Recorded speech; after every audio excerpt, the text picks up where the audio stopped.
Rusiya və Ukrayna arasında davam edən hərbi əməliyyatlarda iştirak edən Azərbaycan vətəndaşları məsuliyyətə cəlb olunublar.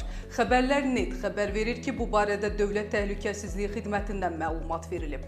Bildirilib ki, ötən müddət ərzində Rusiya və Ukrayna arasında davam edən hərbi əməliyyatlarda xeyli sayda Azərbaycan vətəndaşı iştirak edərək həlak olub. Onlardan bəziləri itkin düşüb və ya yaralanıb, bəzilərinin isə əsirlikdə saxlanıldıqları təsdiqlənib.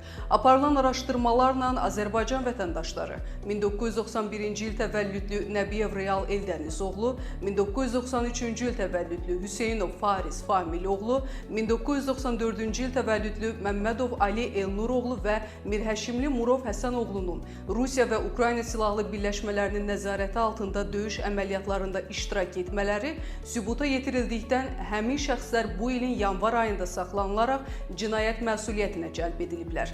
Barələrində məhkəmənin qərarı ilə həbs qəti imkan tədbiri seçilib.